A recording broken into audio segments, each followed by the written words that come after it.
the idea of wanting to be rescued, you know, that's giving your power away.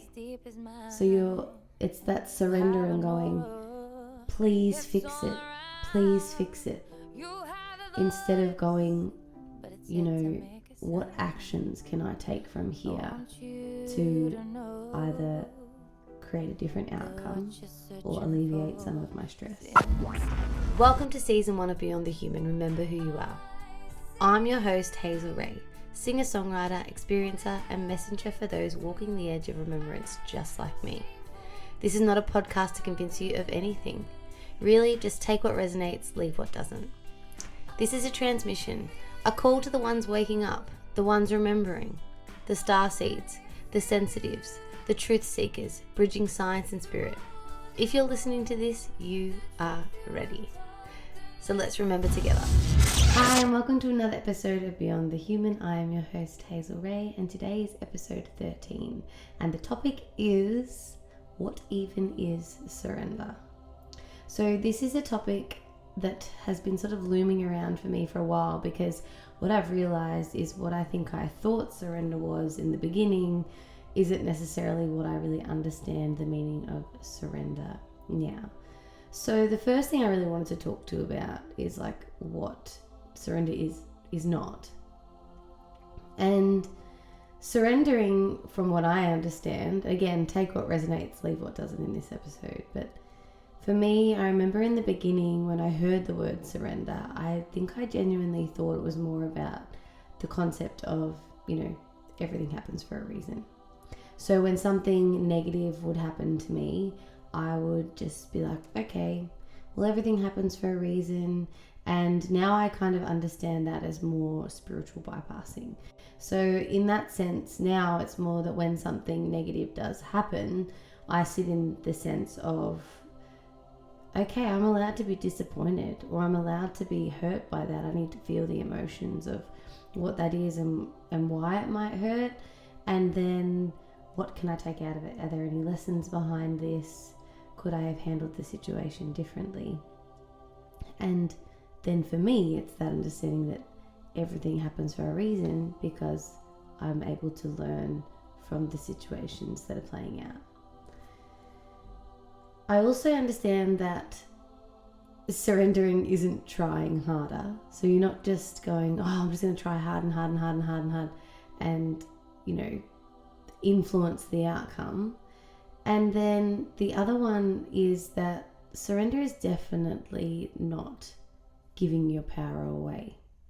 And I feel like with the bypassing, when we say the statement, you know, oh, well, everything happens for a reason, then we are really surrendering to the fact that the higher power is in control of everything. Now, the way I sort of understand it now is surrender is really not having an attachment to outcomes. And what I mean by that is when we are manifesting things, so we need to be an active participant in our relationship with our life and the powers that be that govern the universe. Whether it be every action has an equal and opposite reaction, that energy cannot be created nor destroyed, only transferred from one form into another. Like, let's talk about all the laws of physics, you know, metaphysics, etc., chemistry. We are governed by these laws of the universe of interaction, and we have to work within those parameters to then move forward and create in this life. So if I want something to be manifested, and I've talked about this before, but dreams without action are just dreams. And I believe that action without dreams is just existing. But manifesting something is your dreams plus an action gives manifestation. So where you surrender in this process is, I can give the example of putting out music. So I use this as the example in earlier episodes. I think it's just that I had the dream of having music put out to the world, and I would be jealous and have envy of those that were doing it, because deep down I wanted to be doing that. And I think I used like, oh, I'll surrender to the universe, and if it happens, it happens. It's not going to happen. if I'm not actively pursuing that, if I haven't recorded anything on a computer to then put on Spotify, it ain't gonna happen. I think sometimes we think, oh, I'll give my power away and something will come my way and that will all just happen and I won't have to do anything. That's not the case at all. We need to work with the universe. We need to work with God, whatever the source power that you would like to refer to allow that thing to happen. And then once you've put all the energy and put all the steps in place, you can then surrender with no attachments to the outcome, because you've done everything that you can for that to be a success. And then it's left to the universe to use its laws and align everything for that to happen. So I can then go work with a producer, get the music ready, I can create promotional material and put that out there, and I can get it playlisted and all of the rest. But there comes a point where, with my monetary constraints and the energy that I can put into it, and I'm a mom and so looking at everything, if I believe that I've put everything I can, so I've done all my action, put all the action with the dream, and I've put it out there, I then have to be not attached to some virality outcome. It's just the outcome that is for this time. And I actually believe that I can sit in that surrender. And, you know, it's interesting, when I've sort of acted on this and allowed this to be the process, there's interesting things that'll come out of it. I might meet someone who then gives me opportunity to maybe go on a podcast. Or, for example, when I took on the opportunity to perform at a wellness expo down in Geelong, I wasn't paid to do the wellness expo. But for me, I was like, okay, it's exposure. And again, it's that I have a bigger dream of, you know, putting on my shows on potentially bigger stages or in other places around the world. I have dreams of having, you know, more monthly listeners on my Spotify so that my music's reaching more people. I have dreams for this podcast to grow. But if I'm not doing these things and not putting one foot in front of the other for the universe to even create that with me, it's never going to happen. And so what I'm trying to say is, when you put the parameters in place, so you do the actions to as far and with as much passion as possible, which is in your energy parameters, then you surrender to the outcome. And then you look at the outcome and you can take lessons from that. You can be really grateful for the outcome that came, because gratitude is the highest vibration. And again, every action has an equal and opposite reaction. So we put out high vibrational frequencies, we're likely to get that in return. Now, that won't always come in a packaged parcel of exactly what you want. It might be, coming back to that expo, I had an opportunity to go on a podcast from being at that expo. And from that, I've had more followers, etc. So I see the power in that if you broaden your scope to where the gifts are coming back, you can see it. You can have gratitude for the things that are coming into your life. But some people have become so hyper focused on these outcomes that they can't see that there's actually gifts that are coming your way outside of the scope of the lens that you're looking through. So not only is surrender not, you know, becoming attached to outcomes, it's also not giving up. It's not collapsing. It's not wanting to be rescued, and it's being not being in victim mentality. I like the idea of prayer. I also like the idea of meditating. I also like the idea of writing down goals and dreams. But the idea of wanting to be rescued, you know, that's giving your power away. So it's that surrender and going, please fix it, please fix it. Instead of going, you know, what actions can I take from here to either create a different outcome or alleviate some of my stress? Because we are the creator of our reality with every single choice that we make. And I said this in my episode with Laura, but it's really true. And I don't have the perfect life. I don't think there is such thing. And I think that every single human on this planet knows pain, knows suffering, knows loneliness, knows despair. So if you for a second look from the outside on someone else's Instagram, or look at, someone else's life and wish that you had theirs, they're probably turning around and looking back and wishing that they had yours. Because in every single life, there's no one who is granted the ability to not suffer on this journey. So for me, coming back to that victim mentality and your responsibility, which is your respond ability, your ability to respond to situations, is you don't bypass after you make a decision and the outcome isn't of what you wanted by going, oh, well, everything happens for a reason. Sometimes, we make mistakes. But the beauty about making a mistake is that you can learn a lesson, and then we can learn the lesson, and then we can grow from that. The hard part is when the issue comes when you spiritually bypass and you go, everything happens for a reason, and you don't look at the lesson. There's a high chance you'll cycle back and you'll make the same mistake again. And I'm only saying this because I've experienced this. I've lived it. And I'm only in situations now where I'm even looking at that going, how did I not see that before? There's no one that's immune to this. So again, you look at the lesson, you see the mistake, and then you make new choices that are aligned with having a better outcome in the future. And then you surrender to those choices. And then again, you might be shown a new lesson. And you learn and you grow, and then you make decisions, and then you surrender. But you have to be an acting participant in the surrendering. You don't just sit there on your couch going, I want this in my life. Please make that happen.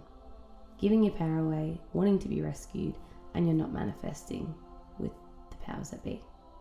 So one of the types of surrender is surrendering to a timeline. And an example of that was when I think back to when you're a woman and you're wanting to fall pregnant.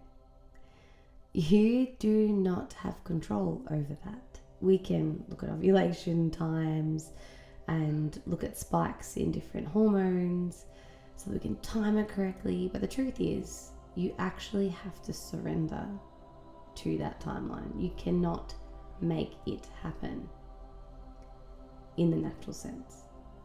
So I feel that a lot of women come, sorry about all the background noise, I'm filming during the day today, so you have to give me grace on the car noises behind me. Everyone seems to be busy around where I live today. But yeah, you need to, a lot of women that I know, especially when I was trying to fall pregnant too, and I fell into this trap too, is you become attached to this outcome so strongly that you want this baby like now, that every time you have that failed test or that there's no changes, you get disappointed, sad, disheartened, which increases the cortisol in your body, which changes the hormones in your body, which will reduce the chances of you falling pregnant ultimately. But when you're able to practice surrender and letting go and not being attached to the outcome, then all of the rest can flow. And in that moment is a really good one to when you can say everything happens for a reason, and try and stay in trust that this baby will come at the right time when you're ready. And look, I can appreciate that there are many women out there that have probably surrendered to the process and have then had to go down other roads, or unfortunately have not been able to have children, and I'm not discounting that at all. It's just more of me using the example of surrendering to a timeline. The next one is a hard one too, and it's surrendering to an identity role. And I haven't necessarily retired. Well, I suppose in a way I've had pivot shifts, but I've seen that, especially with family members who have retired, and I've watched them go through a giant identity crisis, which can often lead to depression, when for their whole, not their whole life, but the majority of their working life, they've identified their purpose as being what their job is. And so then when that is taken away, that's like they don't know who they are anymore. And so if that's you, it's important to then sit with yourself and go, okay, I need to pivot there and find my hobbies and what are my interests. And it's not say give up your job, but make sure that you do have things in your life that give you purpose and joy,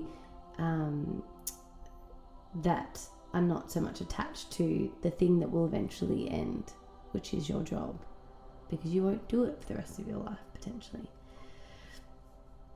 So my identity change was, I remember, being in this family unit. I was married and I had my children and I was a secondary school teacher, and that was my identity, and being a good wife, etc., etc. And so when I left my marriage, it was really difficult, because I really held myself in high regard as having the perfect, life, owning the house, the children, the husband, the career, and it wasn't bringing me joy. So then to step out of that is so confronting, because it's like, if I'm not the wife who lives where I was living, who's a teacher, who's good at their job and respected in that job, to then potentially not everyone having a positive view of my character and who I am,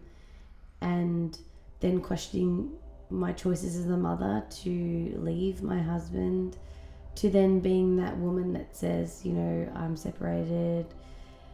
There's this societal pressure to have this perfect family, and so when it does not work out, you can feel failure and shame and guilt. And so once you've worked through all of that, it's a surrender to a new, the identity. It's that probably surrendering to the idea of the self and the ego and all the stories that we tell ourselves. So being able to surrender the identity roles means that when you can really surrender that, you can pivot, move, shift through different versions of yourself without this inner conflict of constant imposter syndrome, or inner conflict of values, because you genuinely can be anyone you want to be. You just need to sit in here and go, how do I want to show up in the world? And there's this saying, I think it's none of your business what someone else thinks of you. So if they've got some identity for you and then you act differently or whatever, that's their stuff to work through. You just be you and show up how you want to in the world. And I really do believe that like attracts like, so your vibration will find your people, and those who are not aligned with you will fall away, and that's okay, because they're not your soul tribe. They're not here to bring you up and support you on your journey. So just surrender to the ego death, surrender to the identity change, because you'll probably have another one and another one. When you become a mum, when you become a grandma, when you have a new job title, all of those things, it's always going to come up, and you need to remember to surrender. The last type of surrender I wanted to talk about is surrendering control, because it's so easy in life to want to control outcomes, and especially if we're seeing people in pain, we like to give our opinion about what we would do and, enforce or try to shift and help create change. And what I've learned with holding space for friends and family is, when I reflect on the journey and who I was and who I've become, is that I sometimes would give opinions without, without being asked, or that being invited, I should say. Because I just grew up and I thought that's what you did. You know, if you have an opinion, you can share it. And especially if someone's doing something that you can see from the outside that is hurting them, that they're trapped in a cycle, and you just can't fathom why they would still be there. And usually that just comes from, you know, lack of maturity and inner wisdom. And it comes with time. And what I've really realized after my own journey is, because there's, I think, a quote that I've mentioned before too, is that I don't understand the way that some people live their life, and that's okay. And when I felt that, that was a release off my shoulders, because then I realized that it's okay that other people don't understand the way that I live my life. So not everyone's going to understand my choices. Not everyone's going to agree with my choices. So when I hear stories of family or friends that potentially are going to make a decision that I necessarily don't agree with, unless they ask me for my opinion, it's not fair for me to then go and impart my opinion on someone. This is their journey, their soul growth, their lessons to learn, and to surrender and learn how to surrender and what that means for them.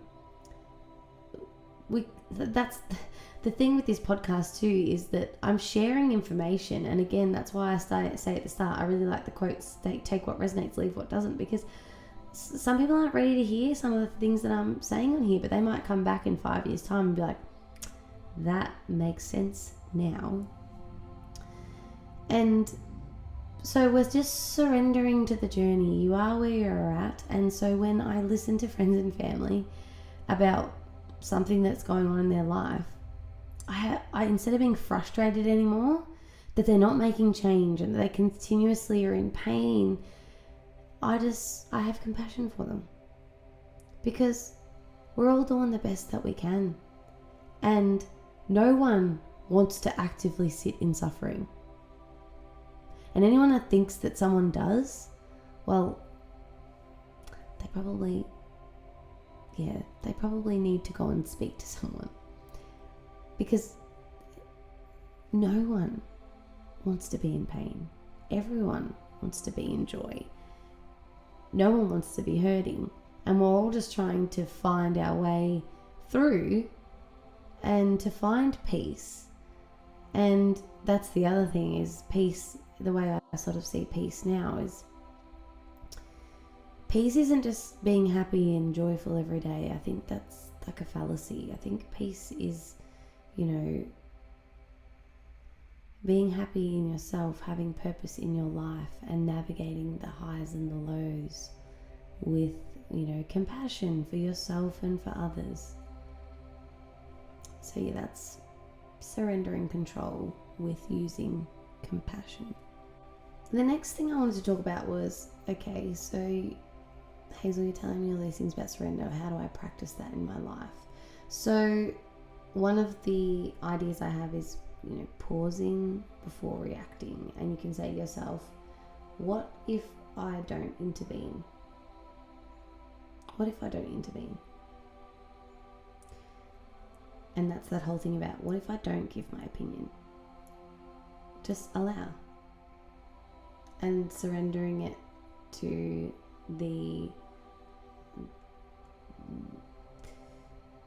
space, I suppose. Because sometimes people need a minute to reflect on what they've just said, or they need some space for processing.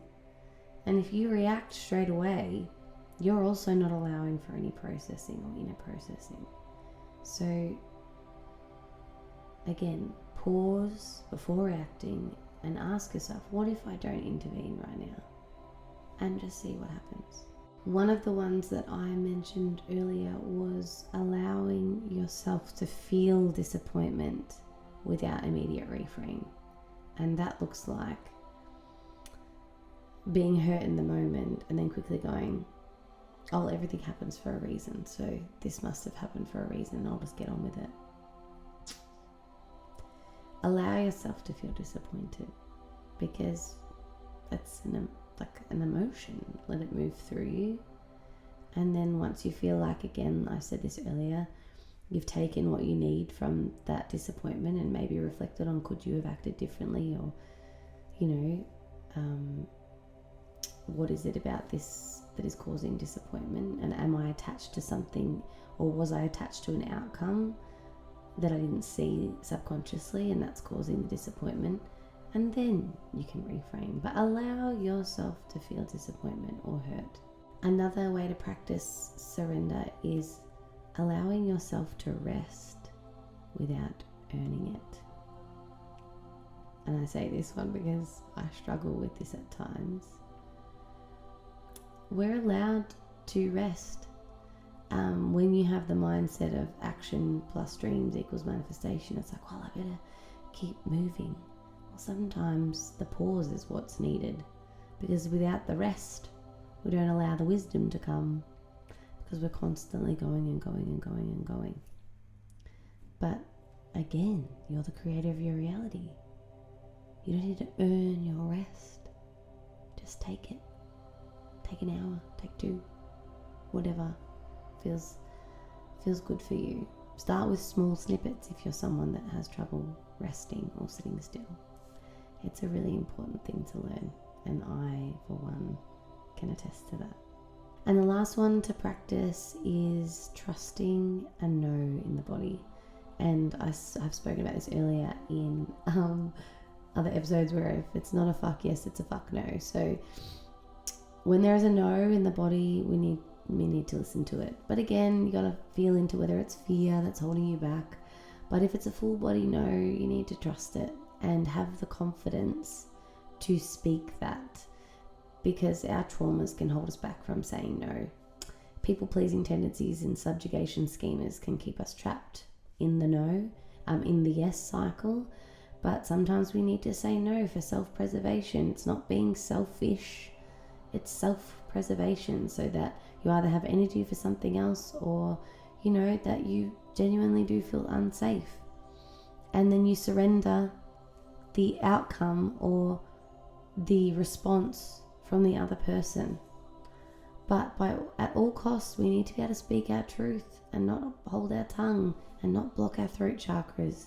And once we put it out there, we have to surrender and have no attachment to the outcome. And when the outcome comes, we pause and we respond and we don't react. So what does surrender, because it is just the term we're discussing, look like in my day-to-day? So things that used to really frustrate me would be things like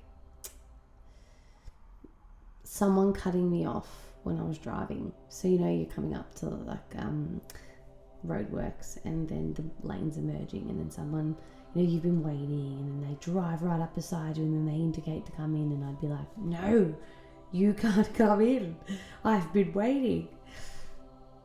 Now I just let them come in, and I just surrender to the timeline of that person, and I'm like, we're all gonna get there, whether I'm a car in front or a car behind. It is what it is. I also have the ability to surrender when someone cancels plans.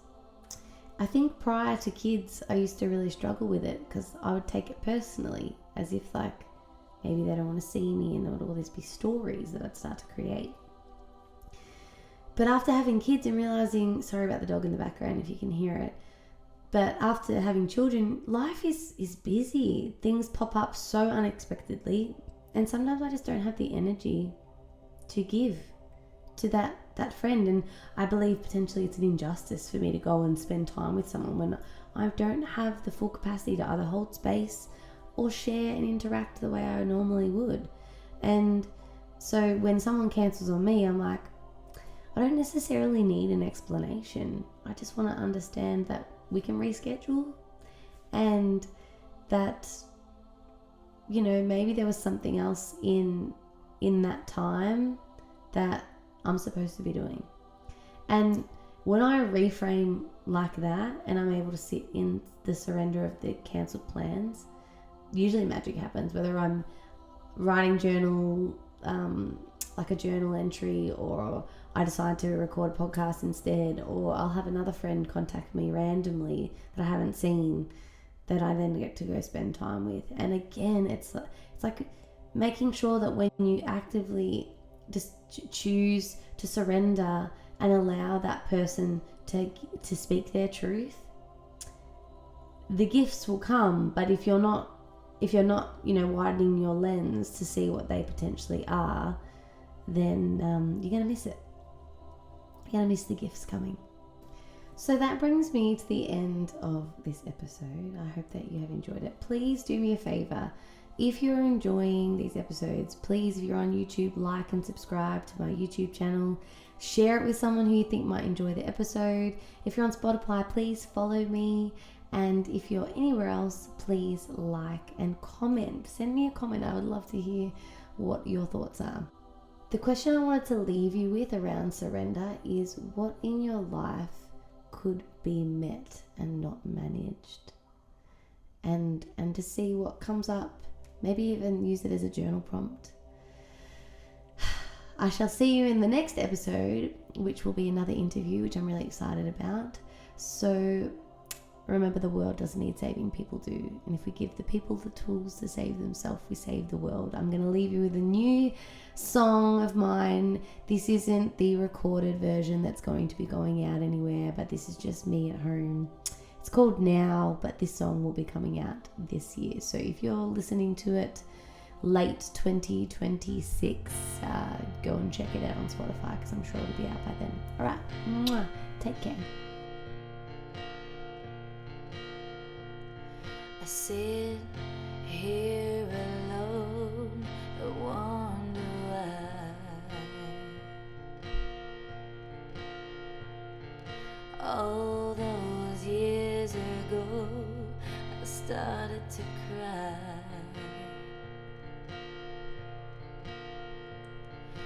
For my mom to hold me, wipe my tears.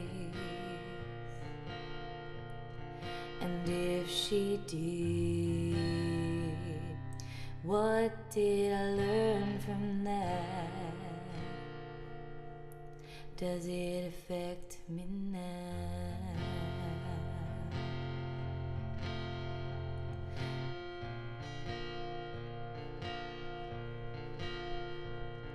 I sit here alone and I think, if all those years at school were necessary, I felt I didn't fit in and got called names. Low grades gave me shame, and what did I learn from that? Does it affect me now?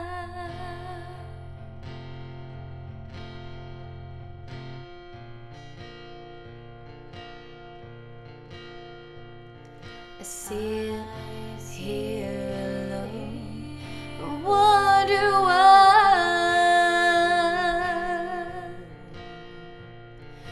Who would tell me what I'm not?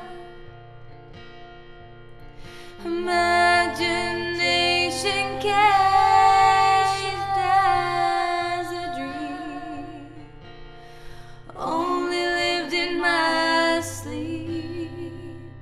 And what did I learn from that? Does it affect me now?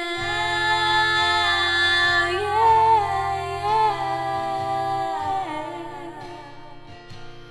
Does it affect me now? Does it affect me now? Yes, it affects me now. Yes, it affects me now. Don't you know?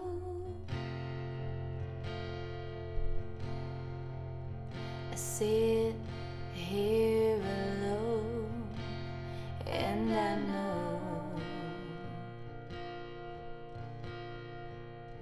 that all those things I've learned I've got to let go,